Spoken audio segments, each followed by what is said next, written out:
8, You're watching The 7, Experience, Comic Culture, and Sales. 5, Streaming live daily to 4, Facebook, YouTube, 3, Twitch, and Twitter. 2, 1. Hello, kids, and welcome to Mr. Wickline's neighborhood.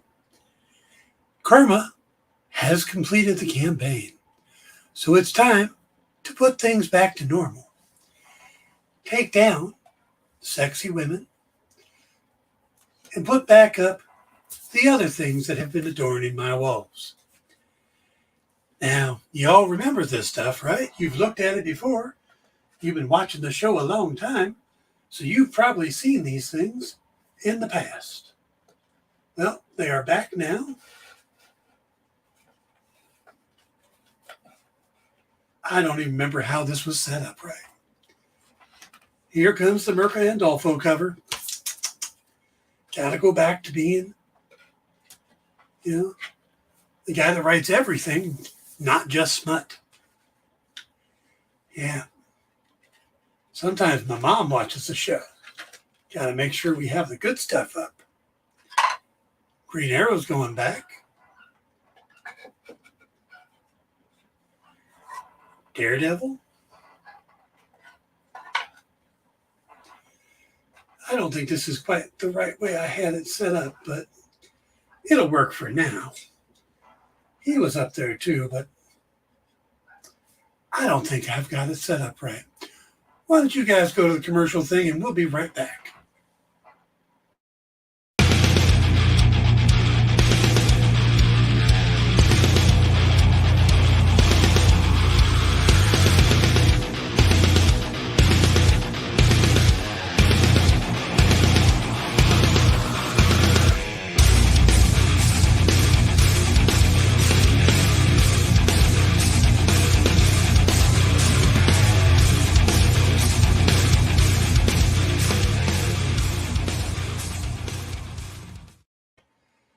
All right, now I think it was something like that. I have to go back and look at one of the previous episodes and see what it was. But when does Mr. McFeely deliver the mail? Whenever McFeely likes it. McFeels like it. That was bad. So, all right, guys, welcome to the Dan Wickline Show here on The Experience. Though I'm broadcasting on my YouTube channel today, we're also broadcasting on my Facebook and The Experience's Facebook, all because Karma's a dirty little book. Yeah, all my fault. So, yeah, we're working through that. But I appreciate you guys showing up. Ed, good to see you. Jay, nice to see you. It looks marvelous. Thank you. Thank you. Okay. All right, we're going to just do some regular stuff. But again, if you guys backed Karma, thank you very much. Backer Kit's a little different than Kickstarter. I was a little surprised because when the Kickstarter ends, it ends.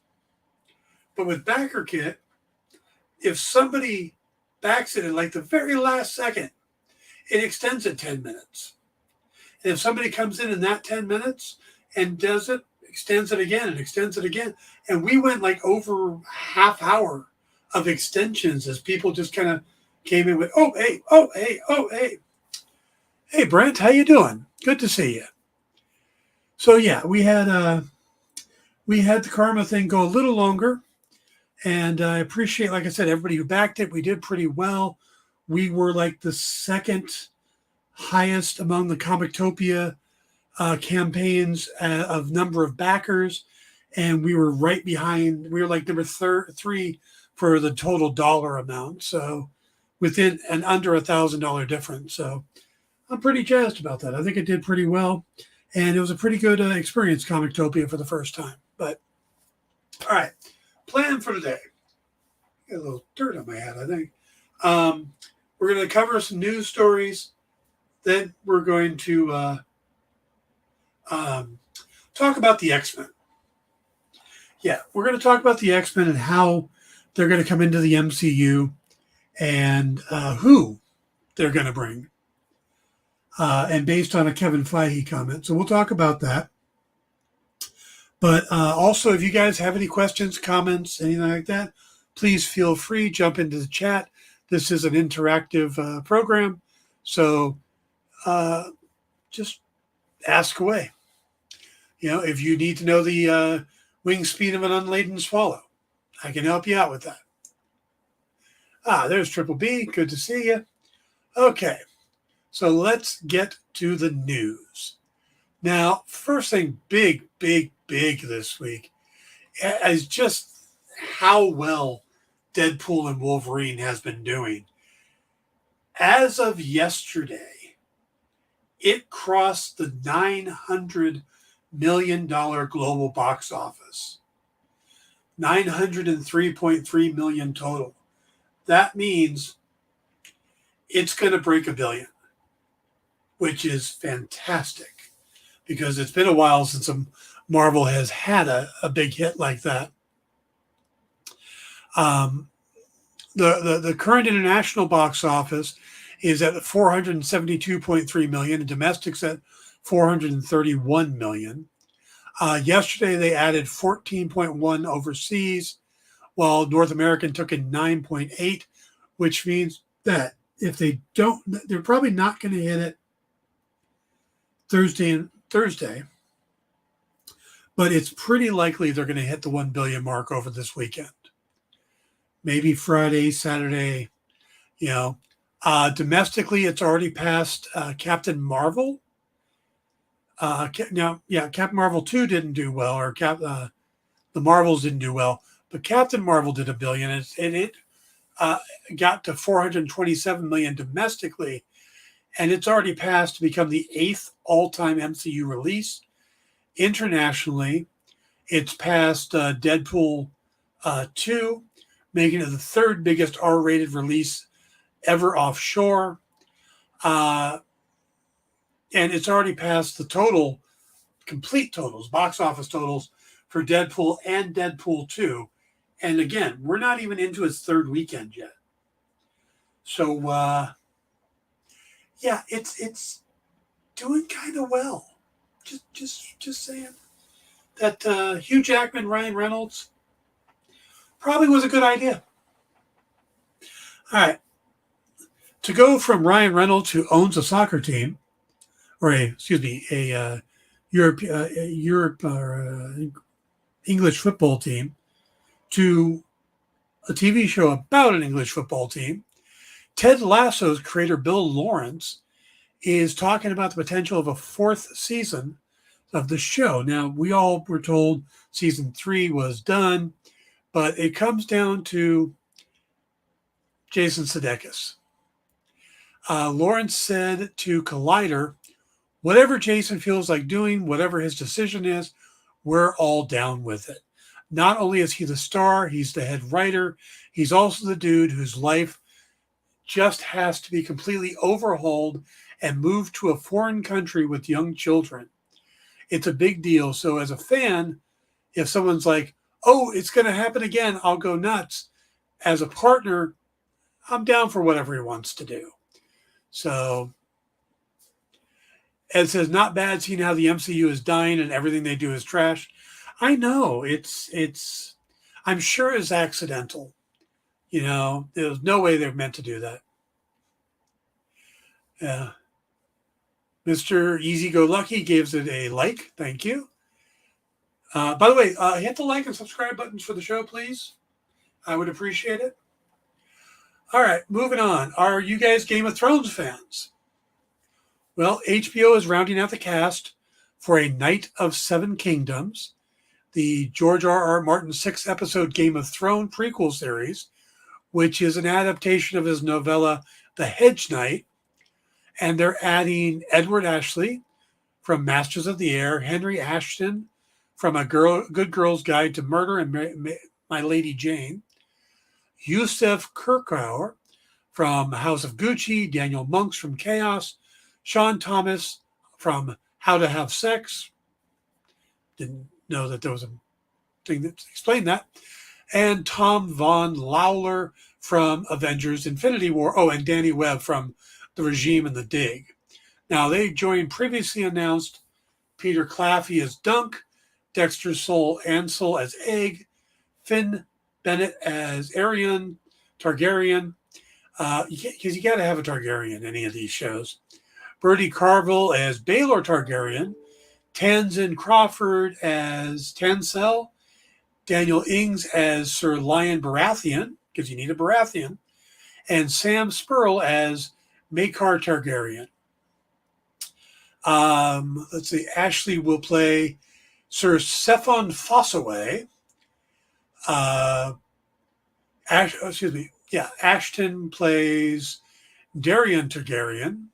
The Darien Targaryen in A Knight of the Seven Kingdoms is different from the Darien one mentioned in House of the Dragon. Kirkhowe is playing Steely Pate. Monks will play Sir Manfred Dondarrion. Thomas portrays Raymond Fossaway. Von Lawler is Plumber, and Webb portrays Sir Arlen of Pettytree. No relation to Alfred Pennyworth. In the prequel, set a century before the events of Game of Thrones, two unlikely heroes wander Westeros, a young, naive, but courageous knight, Sir Duncan the Tall, and his diminutive squire, Egg. Set in an age when the Targaryens line still holds the Iron Throne, and the memory of the last dragon has not yet passed from living memory, great destiny's powerful foes and dangerous exploits all await these improbable and incomparable friends. Yeah. Let's see. Jay says I think it's been steadily great since Endgame. Yeah, I do too. Okay, this one's for me. Jennifer Saunders from Absolutely Fabulous, Hiram Absikra from The Life of Pi and The Father and the Assassin, and Pippa Bennett Warner from Gangs of London and See How They Run and Chloe have signed on to star in the upcoming film adaptation of Enid Blyton's The Magic Faraway Tree. Now, the film is currently shooting in England in Shinfield Studios, adapted by BAFTA Award winner Simon Farnaby, who did Wonka and Paddington 2, and the movie is being directed by Ben Gregory from Britannia, Cuckoo, Black Ops, and Fatherhood. And the reason this means a lot to me, why I'm excited for The Magic Faraway Tree, is it was one of two books that my mother read to us as kids. I know that I'm a California kid. My mother was born in London, England, came over here at the age of 7 or 8. My grandmother was born in County Cork, Ireland. So they grew up with stuff like Enid Blyton books. And the Magic Faraway Tree and The Wishing Tree Again were two books that she read to me that always stuck out to me when I was writing Sinbad and I was creating the crew. I borrowed a character, not really borrowed a character, but the concept. There was a Pots and Pan Man in one of the two books. I don't remember which one. It's been so long. And he was covered in pots and pans. And I decided I was going to make a character named Potts. And Potts was a dwarf who had a belt with all kinds of pots and pans and an oil lamp and stuff on his belt. Yet he couldn't cook. So he carried all of this cooking equipment, but he couldn't actually do anything with it. And the big reveal was going to be that the oil lamp on his belt was Aladdin's lamp. And that he never spoke. He just said yes or no. And the reason that he did, and I'm never going to get a chance to go back and finish that story, but the reason he only ever said yes and no is because he watched his father fall victim to the lamp and the "oh, be careful what you wish for" monkey paw thing. So he decided he was never going to say anything that might be interpreted as a wish. So he only ever said yes or no. And he was a fun character, very just great in a lot of situations, and I miss writing that character. He was super cool. So, but yeah, that was back in the Sinbad series that I did for Zenoscope. All right, moving on, we have Warner Brothers is taking a big hit. They're taking a hefty non-cash impairment charge or write-down of $9.1 billion at its network division to align the book value of its linear television business with the reality of uncertain advertising and sports rights renewals as they have lost the NBA to Amazon Prime. Now, the value of the linear assets when Discovery and Warner's merged 2.5 years ago is significantly higher, and that's why they're having to take this hit. Now, that's going to make a lot of the investors nervous, and it's going to really throw a wrench into WBD. So they're really going to need for the Superman movie to be a hit. I mean, because I think if it's a flop, they're done. It's just, that's it. Now, they are suing to try to get the rights to the basketball package back, but nobody thinks that's going to work. So, yeah, WB is having some issues right now. So, best viewers on. Okay. All right. This is a name you guys may not be that familiar with, but you will be familiar with who she is. Connie Chiumi, the South African actor known as, she played the tribal leader Zawavari in Marvel's Black Panther and in the sequel, Black Panther Wakanda Forever. She passed away on Tuesday at a Johannesburg hospital. She was 72. Now, her family announced the death on social media, but a cause has not been given. The South African government paid tribute to Chiumi on X, saying, "Our heartfelt condolences to family, friends, and colleagues of the multi-award winning and legendary actress Connie Chiumi. Her outstanding work will always be remembered." So, rest in peace to Connie Chiumi. So, and finally, fans of the Batman. Yes, Ed, I'm talking to you. The movie will be returning to theaters for one night only later this month on August 28th in a limited release. It's going to be back on the big screen. So if you want to see it on the big screen again, you can.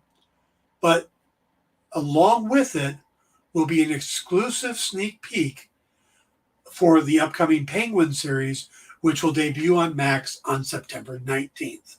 So if you want to go back and see Robert Pattinson and Zoe Kravitz and Colin Farrell and all of them, again, August 28th, and you'll get to see footage or a sneak peek from the Penguin almost a month, about 3 weeks before the show debuts. So, all right, guys, that is the news. Stick around. We'll come back, and we're going to talk X-Men. Be right back.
Ask your local comic shop to add Battle Quest comics to your pull list today.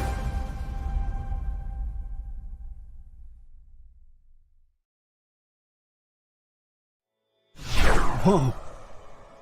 Whoa. Did you miss it? Yeah, they can go by pretty fast. Let's slow down the footage. Welcome. It's time to skim some comics.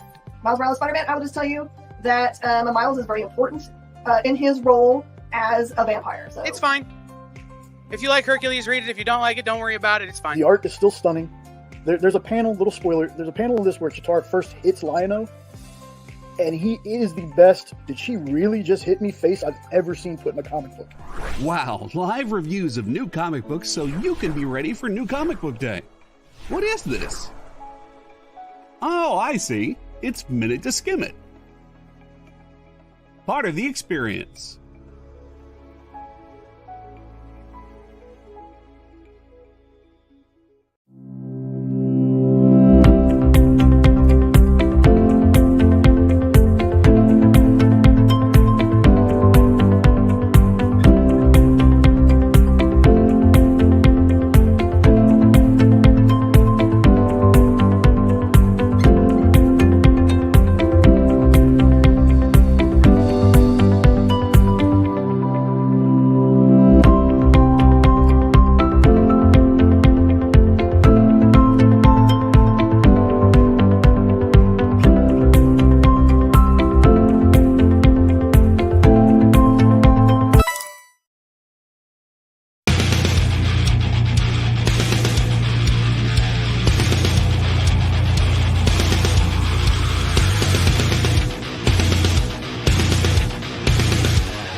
Hey everybody, welcome back to the Dan Wickline Show here on The Experience. Remember to stick around.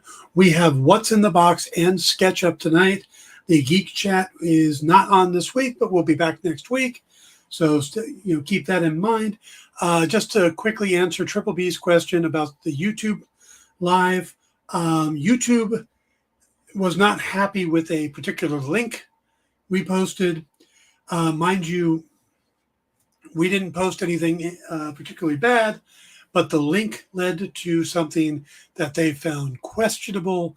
Actually, there was a word in the link that was probably the problem, and they gave a little suspension, but we are appealing it, and hopefully we'll be back up and running shortly. So that's the story, and we're sticking to it.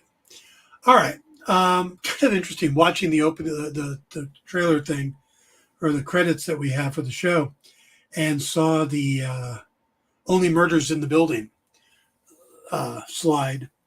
And we are just weeks away from season 4 of Only Murders in the Building, which is exciting to me. I love the show. Looking forward to it.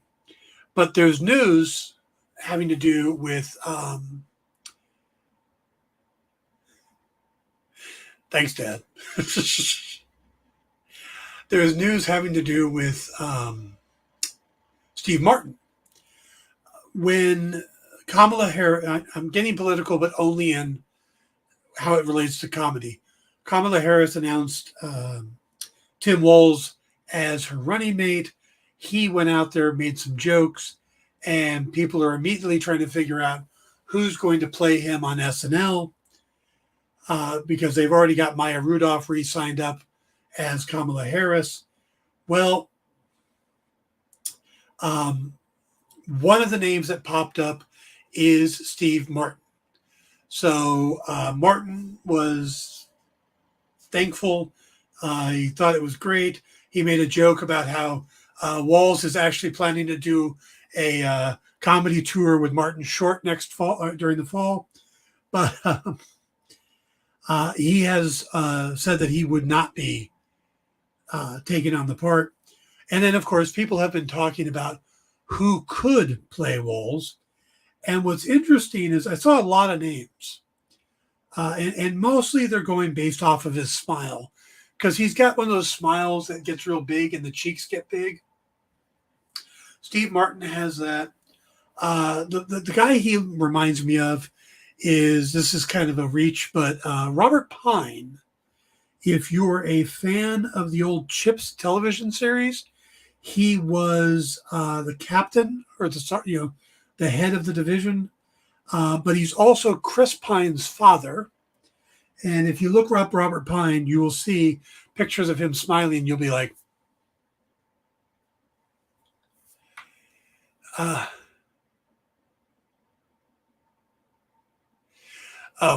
and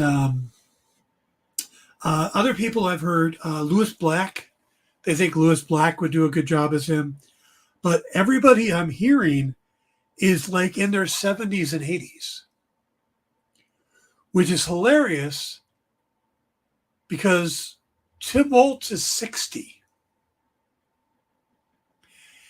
He's basically the same age as Kamala Harris. She's 59, he's 60. He looks a lot older, doesn't he?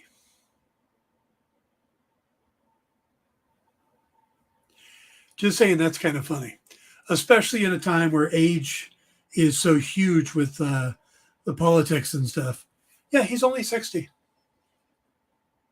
And I realize only 60 may sound funny to people who are 24 and 30, but at 54,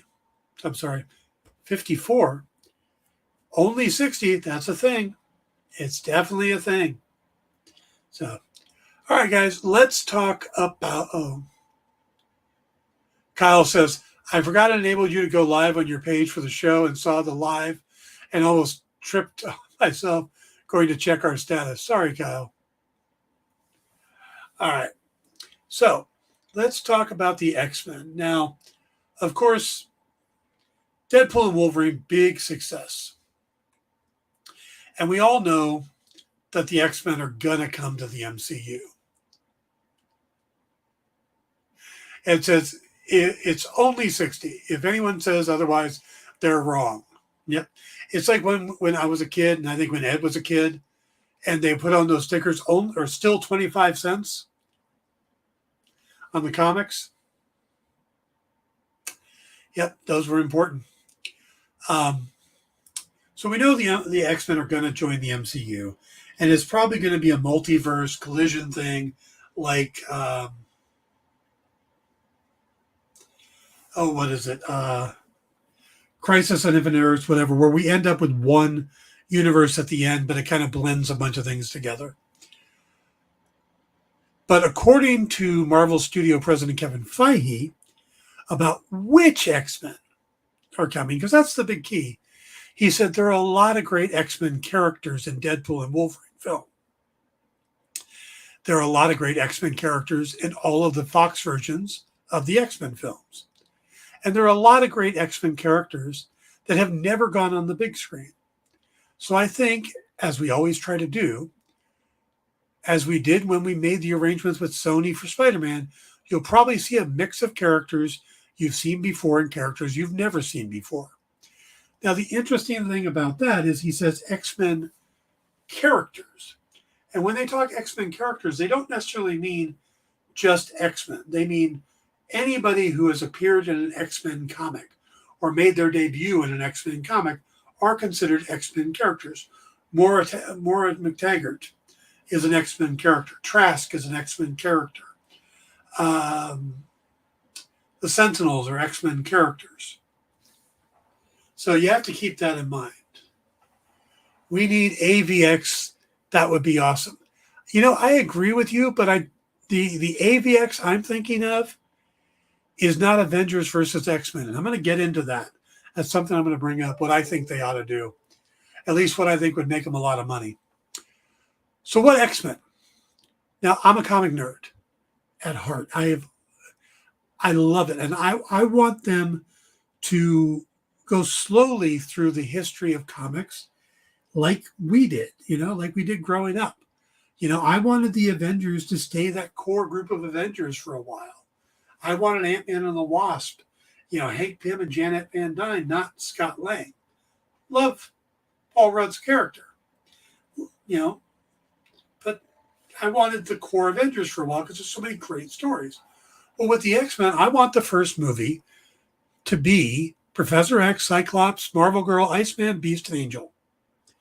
And you can go ahead and introduce Morph, though I think in the comics he's called Mimic, Havoc, and Polaris early on, because those were the other characters that came in the first run. And then when the sequel comes along, that's when you bring in the new X-Men. You bring in Banshee and Wolverine and Colossus and Storm and Sunfire and Thunderbird and Nightcrawler. And then you introduce Kitty Pryde in the second movie. But there's no way that's going to happen.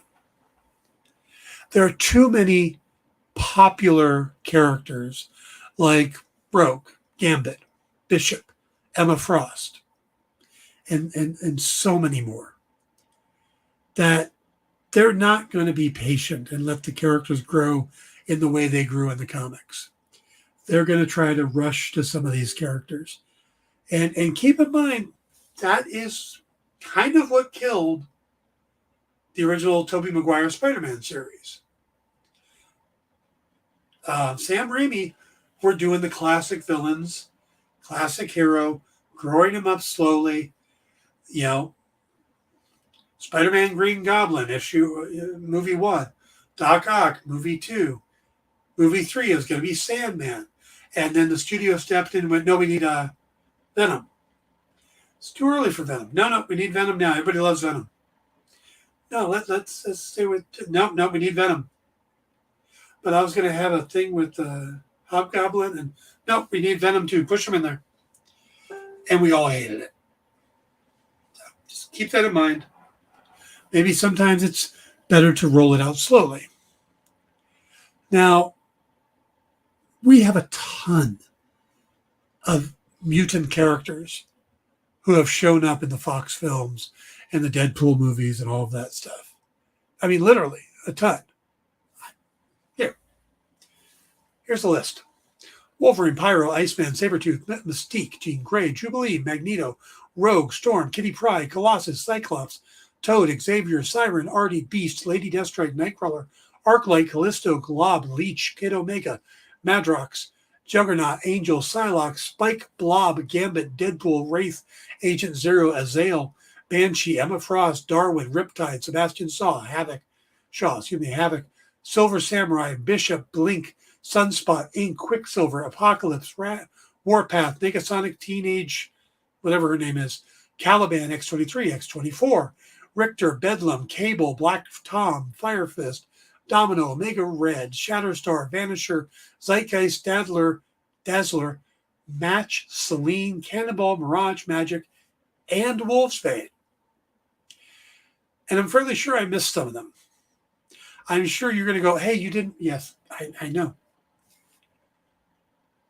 So it's safe to say that there's been more than a few show up in live action. That's not even counting the animated series. Let's see. Triple P says there's so many characters in the X-Men. I will take Emma Frost. Yeah, most people, Emma Frost is big now. But Emma Frost, if you're going to do Emma Frost, you should do it right.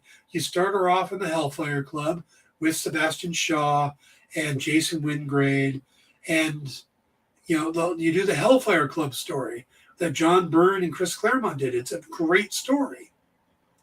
But they'll rush it, and we'll get to Emma Frost way soon. What if they focus on one character per movie and big up a team movie like they did with the Avengers? Now, that wouldn't be bad, to do an X-Men movie and a Gambit movie and bring them together. I wouldn't be mad with that. On Twitch, in any way to leave similar YouTube thumbs up? I'm not sure. I don't usually go on Twitch that much. But I believe there's some way to acknowledge that you like it. All right. As for the ones that haven't been live action, I know that there are well over 400 mutants in the MCU. Or excuse me, in the Marvel Comics. And not all of them are X-Men. But not all of them are well known. Like, did you know El Aguila is a mutant?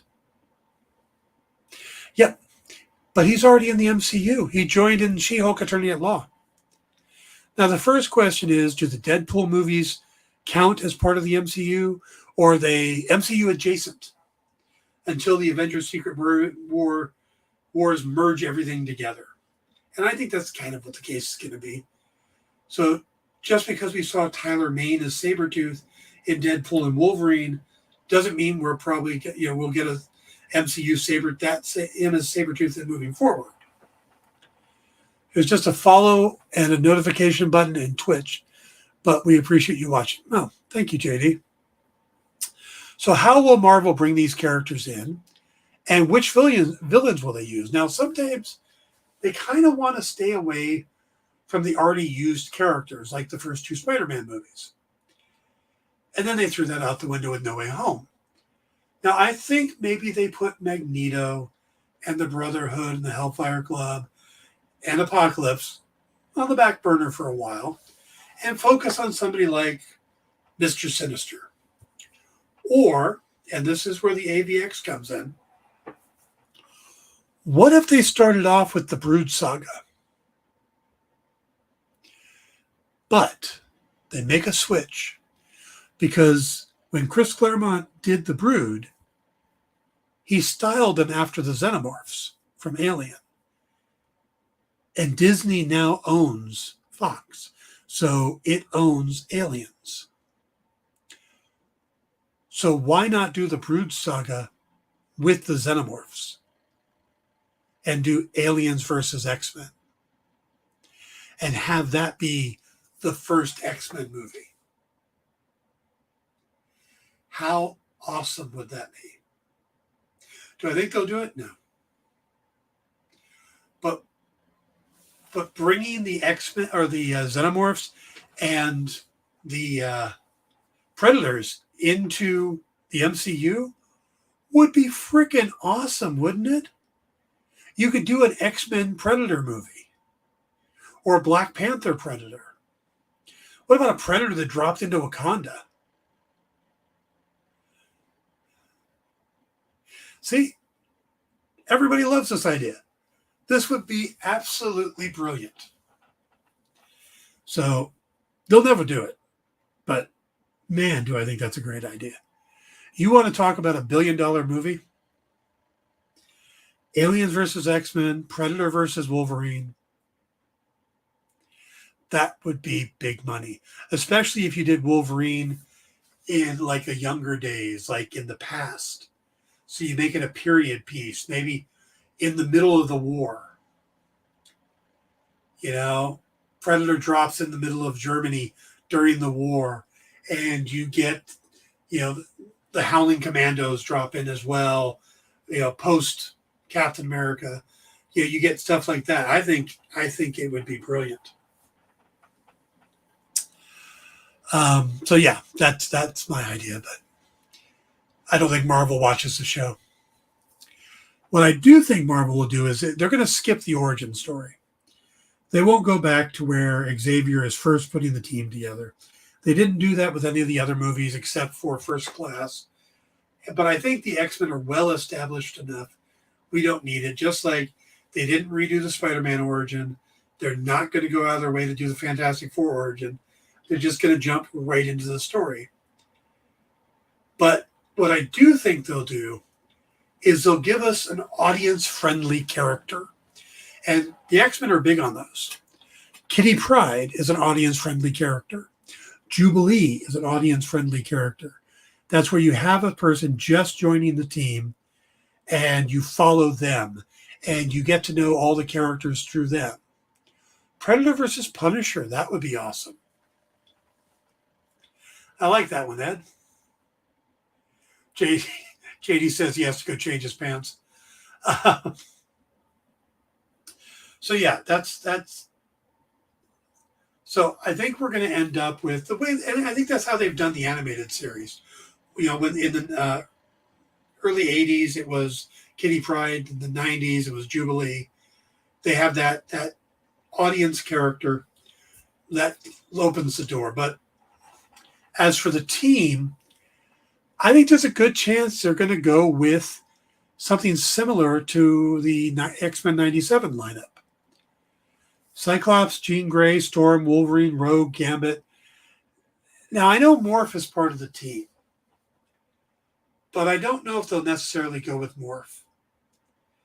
I think we'll more likely get Nightcrawler or Colossus, somebody different. I don't think they'll do that, but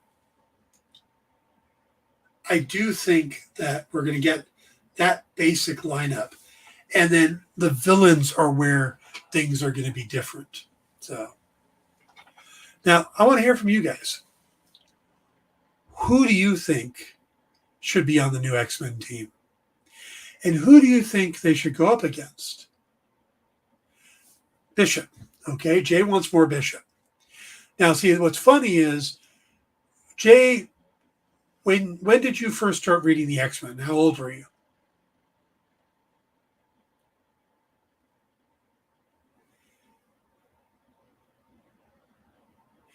Because to me, Dazzler, if they want to make money, especially if they get Taylor Swift to play Dazzler.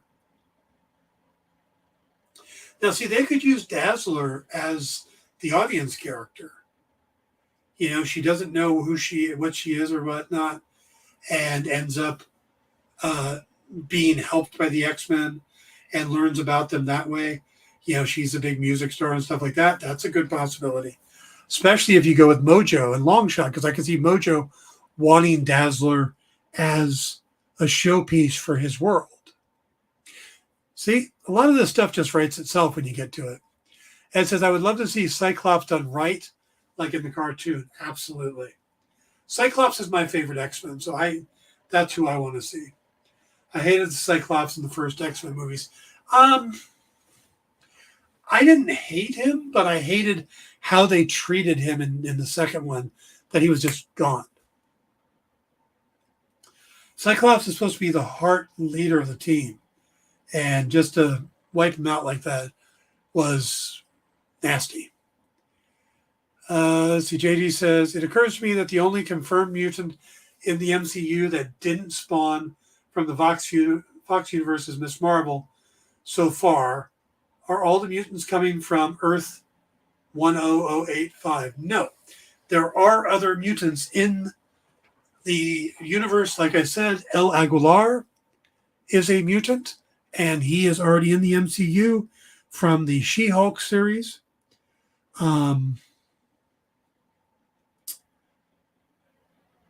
I guess, yeah, Beast, Monica Rambeau ended up in 10085. So Beast is from that world too. Let's see. It says how they treated Cyclops. The actor was fine and the look was fine, but that was not Cyclops. Yeah, fair point. Though the interaction between him and Wolverine was pretty good. When Wolverine proved who he was. Yeah.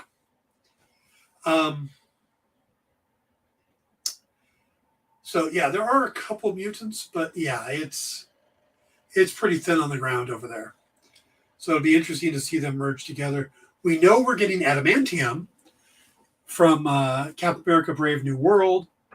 So it's going to be interesting to see how these worlds combine, or if we're going to find out there's been mutants all along, or if they just get kind of retconned in. Polaris would be fun. Polaris was great in, what was that TV series? Recent TV set, The Gifted. Dust is interesting. Yeah. But see, this always strikes me as odd because to me, those are all the new characters. It's like whenever somebody says, we need the Young Avengers. And I'm like, why on earth do you need the Young Avengers? There's so many Avengers stories to tell still. Why would we want to jump to the Young Avengers?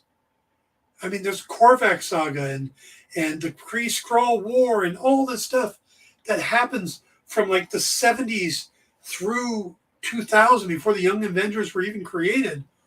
Why do you want to rush through that? But for a lot of people, Young Avengers or Bishop or these other characters have always been part because they've been reading shorter amount of time. You look at some of these characters that were created in the 80s, and if you were reading the 70s, they seem like newer characters. Let's see. The all-new X-Men run by Brian Michael Bendis from 2013, where the OG X-Men time travel to what is going on with the X-Men 30 years later. Interesting. Yeah, I mean, there's some great stuff that they can pull from. Still like to see the Aliens versus X-Men. I think that's a winner. But X-Men protecting Dazzler from Mojo and Longshot. Kind of like that one too. Yeah. All right, guys, we're going to take our second break. We'll be right back to bounce around a few other ideas and then wrap up the show. So stick around.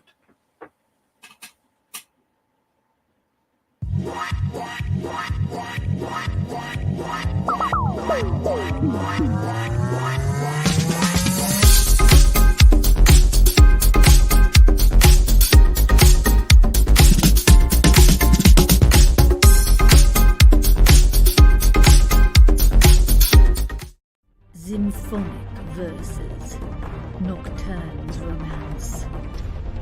A song of romanticized darkness, dreaming death by sleep.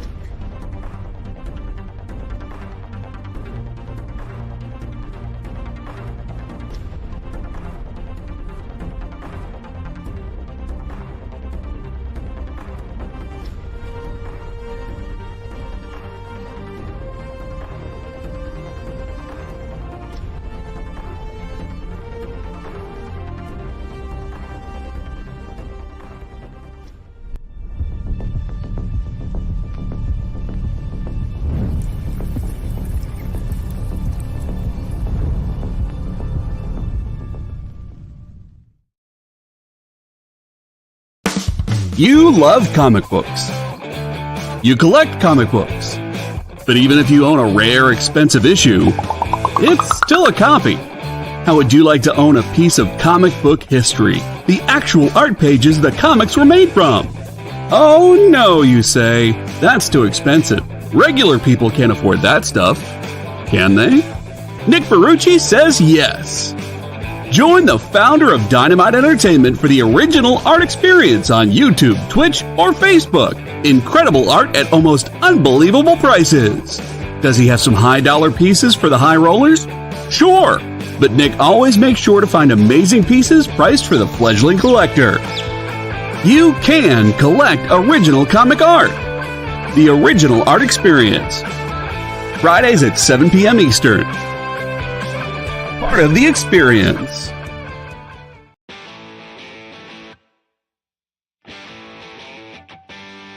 What do you call the place on Spider-Man's wrists where the webs come out? His website. I hate myself for writing that joke, but you'd make me feel so much better if you just visited our website. We have links to our merch, new release lists, all the show info, and so much more. TheEXPLive.com.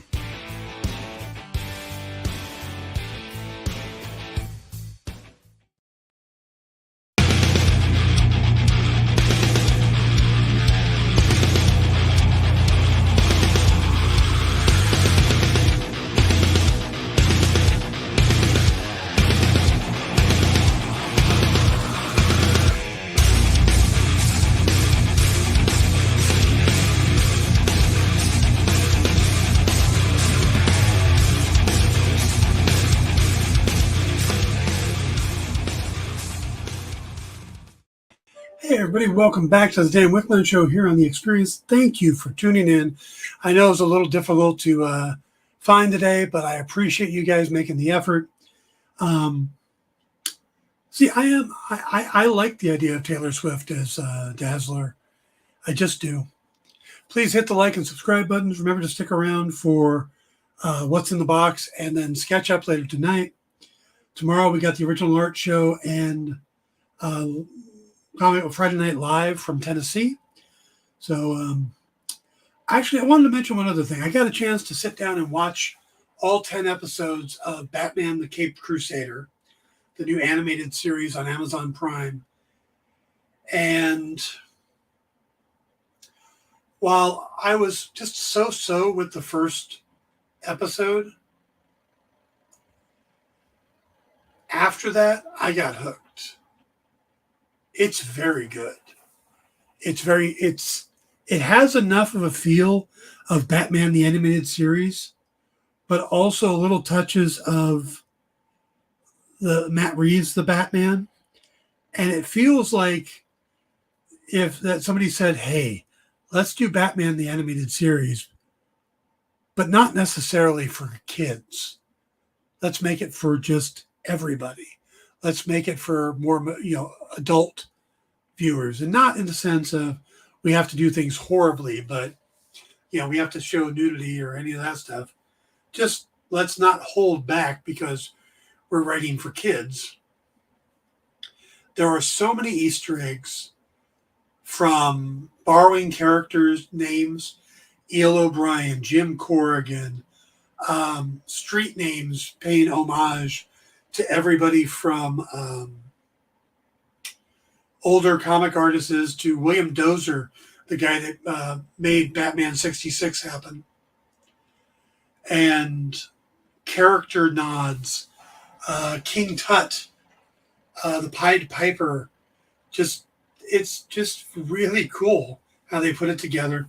There's a few things that are changed, and I don't know why, like why we have a female Cobblepot, Oswaldo Cobblepot, that's the Penguin. And maybe that's just because we have a Penguin series coming out and they wanted to be a little different. Why Harley Quinn needed a total look change, since she gets one constantly.